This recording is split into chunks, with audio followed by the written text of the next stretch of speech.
Hello, everyone. Today we will explore a story about I'm not satisfied with life. Hello, everyone. Welcome back to the Inspirational Story Program. The loving, familiar, and close podcast program airs after 7 p.m. on Tuesday on the Story YouTube channel. Dear everyone, there are stages in life. We still live, still work, still laugh and talk, but deep inside there is always a feeling of emptiness, dissatisfaction with our own lives. From the outside, everything seems fine, but in fact, it is not fine at all. Every day that passes is heavy, tiring, and frustrating, even though we don't know why. Even waking up in the morning, opening the phone, looking at the work schedule and sighing, then trying to pull ourselves out of bed. Has anyone ever experienced that feeling? We often tell ourselves, only when I achieve it will I truly be happy. Only then will I feel valuable.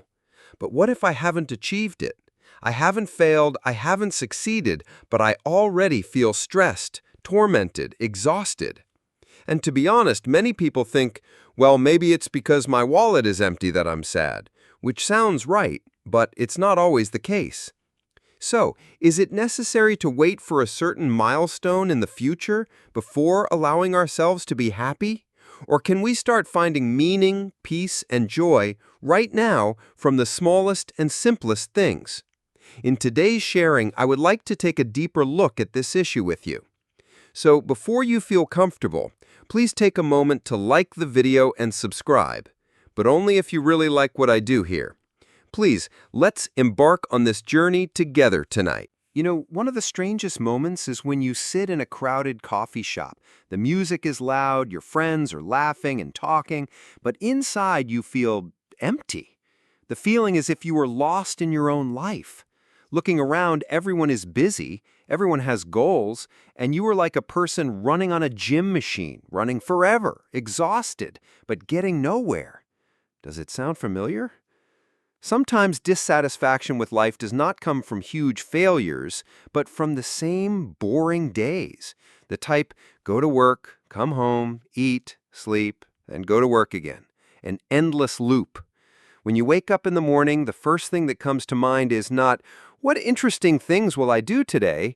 But, oh, I have to go to work again. Sometimes you sit and look at the clock, 5 minutes, but it feels like 5 hours have passed. Have you ever wondered why you don't feel happy, even though you have everything you used to wish for? For example, when you were a student, you wanted a stable job. Then when you had a stable job, you wanted a promotion. When you got a promotion, you wanted more money. When you had money, you felt a lack of love. When you had love, you felt a lack of freedom. In short, it seems like you never feel complete. Actually, this vicious cycle sounds familiar, like playing a game and thinking, getting to level 10 is great enough. But when you reach level 10, you want to get to level 20, then 30. In the end, the game never stops, and neither does life. A big reason why we are not satisfied is comparison. In the past, comparison mainly meant looking at the neighbors' houses to see what they had. But now, just by opening your phone, you can see that the whole world is, well, better than you. Some people travel to Europe. Some people buy new cars. Some people are in romantic relationships. Some show off their six-pack bodies. Meanwhile, I sit there holding a pack of instant noodles, trying to eat them as to look as fancy as possible. And of course, afterwards, I tell myself, my life is so bad. But wait, is what I see the whole truth? Some people take pictures and post pictures of their travels, but in fact, that is the only trip they have taken all year. Some people show off their six-pack bodies, but they don't mention the miserable fasting and exhausting workouts. I look at the perfect picture and think that is their life, but in fact, it is just a selected moment. And if I keep comparing myself to other people's selected photos, I will never be satisfied with my life. Sometimes dissatisfaction also comes from placing happiness in the future. We often think, when I have this, when I achieve that, then I will be happy. It sounds reasonable, but in fact, it is like hanging a reward in front of a donkey to keep it going. We chase the future, forgetting that the present is passing by every second. A small example, someone once dreamed of buying a motorcycle. After buying it, He was happy for 1, 2 weeks, then felt normal again. Then he set a goal to buy a car. When he had a car, he was worried about installment payments, gas, and maintenance. In the end, the joy quickly disappeared, leaving behind a feeling of not enough. So even though we have more, we still feel lacking. I remember once sitting and talking with a friend. He had just received a raise. He should have been happy, but he sighed. Actually, a higher salary doesn't make me happier because the work is more stressful, there is less time to rest, and I always feel like I'm not good enough. After listening, I just laughed and said, "Yeah, it's like eating a buffet. It sounds great, but after eating, I only feel full but not satisfied." The interesting thing is that this dissatisfaction does not distinguish between rich and poor. Rich people are sad, poor people are sad. Famous people are stressed, ordinary people are stressed. It's like dissatisfaction is a kind of human specialty. But why is that?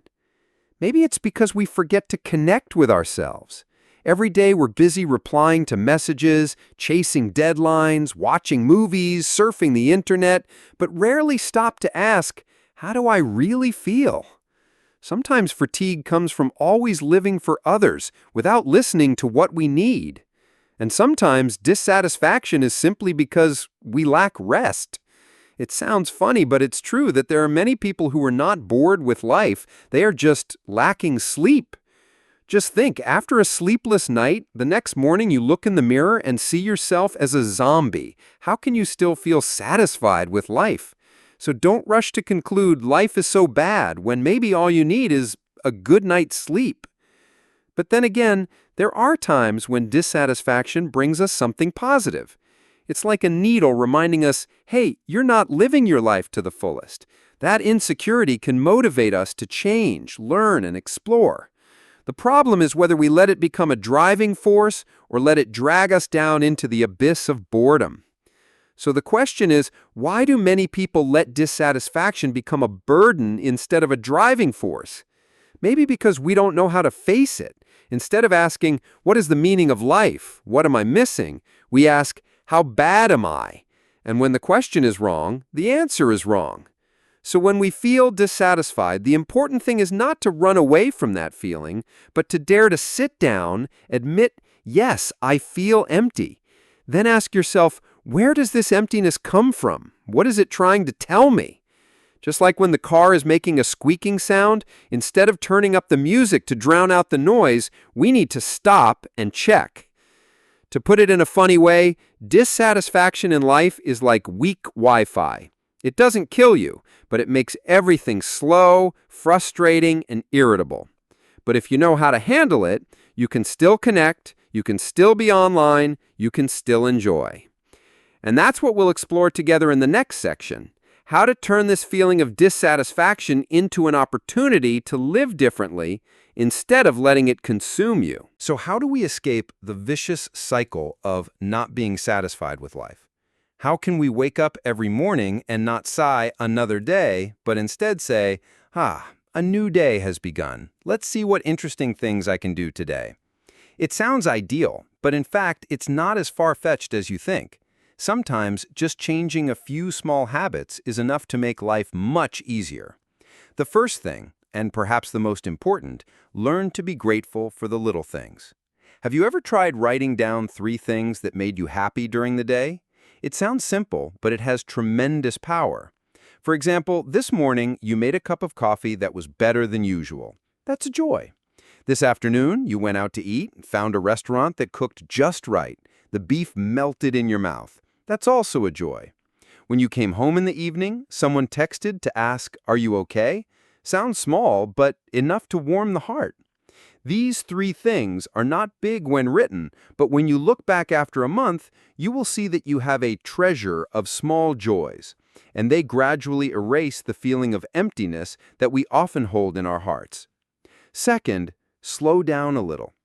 Honestly, we live so fast that sometimes we don't even know what the rice tastes like. While eating, our eyes are still glued to the screen, our hands are scrolling through our phones, and our mouths are chewing just to have a taste. The result? A full stomach, but not a full heart. So try to slow down. Just eat when you eat, just walk when you walk, Just listen when you listen to music. It sounds silly, but that's how you pull yourself back to the present. And who knows, you might realize that life is not as boring as you think. Third, focus on the process instead of the result. I know, it sounds a bit cliché, but think about it. When we chase results, for example, must lose 10 kilograms, each day we only feel 9 kilograms, 8 kilograms, 7 kilograms missing.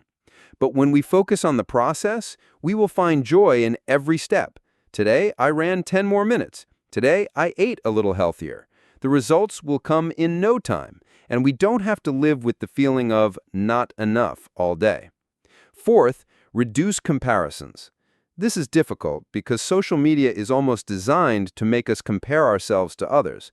But you can start by limiting the time you spend surfing the web or simply cleaning up your newsfeed, unfollowing things that make you feel bad about yourself. Instead, follow things that make you feel inspired or relieved. For example, instead of watching other people show off their luxury cars, follow a cooking channel. Each time you finish watching, you have a delicious dish. It's fun and filling. Fifth, connect with real people. When was the last time you sat down to talk to someone without being distracted by your phone? We are slowly forgetting that a sincere conversation, a warm hug, a walk with friends, can heal more than 1,000 likes on social media. So, make time for real relationships. Sixth, take care of yourself. It sounds obvious, but it is something we often forget. Get enough sleep, eat enough, exercise enough. Think about it. A phone with 10% charge will still be unstable, lag, and hang up. People are the same. Sometimes you don't hate life, you just lack battery. So, get 7 to 8 hours of sleep, eat well, do some light exercise. I bet just one good night's sleep will make you feel much better the next morning. In addition to small habits, there is one very important thing. Dare to ask yourself the meaning of your life. Don't ask, what am I lacking? But ask, what do I really want? Many times we run after goals that society has assigned to us, not what we desire. For example, you study accounting because it is stable, but in fact, your heart yearns for creativity. So it is not surprising that you go to work every day without feeling satisfied. The question, what do I really want, can be difficult, but if you dare to be honest with yourself, you will find the answer. Of course, not everyone can quit their job immediately to pursue their passion, but you can start with small things. Love art? Spend 30 minutes a day drawing. Love writing? Start a personal blog. Love cooking? Try a new recipe on the weekend. These small things help you see that life still has its own color, not just endlessly repeating days. And you know, one more extremely important thing, allow yourself to be happy even when you're not perfect. Many people think that they have to achieve this, have that, to be allowed to be happy. But the truth is that you can be happy right now, even when everything is not perfect. It's like when you are in the process of renovating your house, even though it is dusty and messy, you can still put a flower in a small vase. Life is the same, not perfect, but can be beautiful. Someone asked me, but how do you start? It sounds easy, but when you're sad, you don't want to do anything. I often answer, start with the smallest thing possible. If you're sad, drink a glass of water. If you're bored, go out for a 5-minute walk. If you're tired, take a 20-minute nap. I bet just one good night's sleep will make you feel much better the next morning. For example, I have a friend who was very stressed about work. He decided to run for 10 minutes every day. At first, it was just to relieve stress, but gradually, he ran longer, became stronger, and more confident. Then, from running, he met many new people, expanded his relationships, and from there, he gradually escaped the spiral of dissatisfaction with life. It all starts with a small thing, running 10 minutes a day. So, if you find life too heavy, remember, you don't need to change the whole world in one day. You just need to change a small habit, a small thought. And when you do that every day, the change will come as an inevitable result. Just a little joke. Many people search for happiness like they search for a TV remote. The more they search, the less they find it. But when they stop looking, sit down, relax a bit, it turns out it's right under the sofa cushion. Happiness is the same. Sometimes it's right next to you, you're just busy looking elsewhere so you don't realize it. And remember, you're not alone in this journey. We've all experienced the feeling of dissatisfaction. But the difference lies in whether you choose to let it consume you or choose to turn it into motivation to live differently. Finally, I want to leave you with a question. If today were the last day of your life, do you want to spend it complaining about what you don't have or enjoying what you do have? The answer will probably help you know where to start. So, we have been on a long journey together, from feeling empty and depressed to finding joy in the little things. You see, dissatisfaction with life is not a judgment, but a reminder. It tells us that we are still alive, still yearning, still wanting to find a deeper meaning. And that is what makes us special. Life is never perfect, and perhaps it doesn't need to be perfect. Happiness is not about how much we have, how much we achieve, but about knowing how to enjoy even when we only have an ordinary day. A warm meal, a hearty laugh, a surprise hug, or simply a good night's sleep, all can be reasons to feel satisfied. The important thing is that you don't wait for some distant milestone in the future before allowing yourself to be happy. Start today with the smallest things. Put a flower in the room, call a friend, or treat yourself to a cup of tea. Because sometimes the meaning of life does not come from the big moments, but from the simple things right in front of you.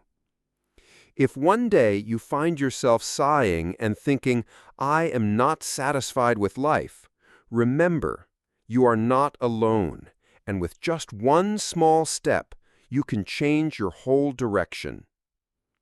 When we sit back and look deeply into ourselves, we see that dissatisfaction is not necessarily the enemy. It is like a mirror, showing us what we are lacking and what we truly desire. The problem is not to completely eliminate it, but to learn to listen to it. Because if we know how to look at it in the right direction, dissatisfaction can become a catalyst, helping us go further, deeper, and live more authentically. Maybe you are dreaming of something big, but feel that you have not achieved anything significant. But remember, a great tree starts from a small seed. A smile, a thank you, a moment of silence can be the beginning of a more fulfilling life. You don't have to wait until everything is perfect to be happy, because happiness isn't a destination, it's a journey. So ask yourself, what can I do today to feel happy, even if just a little? And if you find the answer, do it now. Don't hesitate. Life is too short to wait for a good day. Make today that good day. Thank you for sticking with me until the end of this story. I hope that when you turn off the video, you will not only turn off the screen, but also turn on a new belief that you deserve to be happy right now.